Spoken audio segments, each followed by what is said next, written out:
বাক্সা জিলাৰ এই ধৰ্মঘৰ কাৰ্যসূচীৰ জৰিয়তে ক'ব খোজো যে আদিবাসীৰ যি দীৰ্ঘদিন যি দাবী আছে এই দাবীসমূহ মানে অতি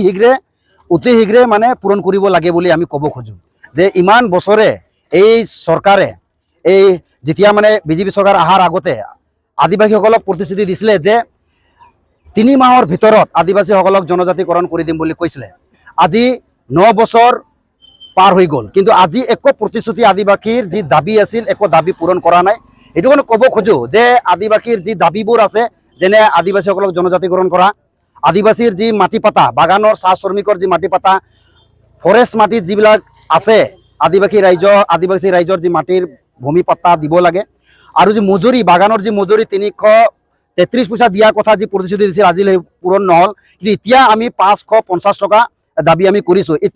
এই দাবীবোৰ অতি শীঘ্ৰে পূৰণ কৰিব লাগে বুলি কওঁ। যদি এই চৰকাৰে যদি আমাক এই প্ৰতিশ্ৰুতি যিবোৰ দিলে যি হ'ল 2026-ৰ আগে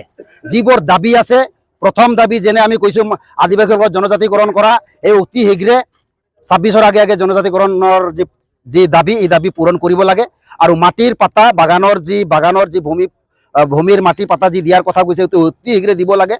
আৰু যি মজুৰি 550 টকাৰ যি দাবী আছে এইটো অতি শীঘ্ৰে দিব লাগে বুলি আমি এই চৰকাৰক আহ্বান কৰিছোঁ। আদিবাসীৰ যি মূল দাবী আছে আৰু যি দাবীবোৰ, যিটো 3টা দাবী কৈছোঁ, জনজাতিকৰণ কৰা, মাটিৰ পাত্তা আৰু মজুৰিৰ, এই 3টা দাবীৰ পৰা আঁতৰি গৈ আদিবাসীসকলৰ যি দাবীবোৰ ডাইভাৰ্ট কৰিছে এই চৰকাৰে, আমি এইটো গম পাইছোঁ যে বিভিন্ন আঁচনি দি, যেনে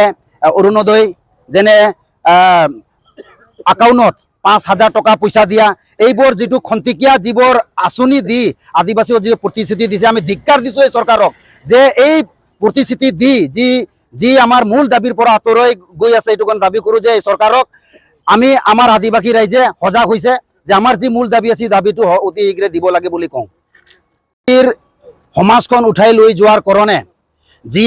আমি চালোঁ, কংগ্ৰেছ চৰকাৰক আমি চালোঁ, বিজেপি চৰকাৰক আমি চালোঁ, এতিয়া আমাৰ এই জাতিৰ যি সমস্যাবোৰ আগবঢ়াই লৈ যোৱাৰ কাৰণে আমাৰ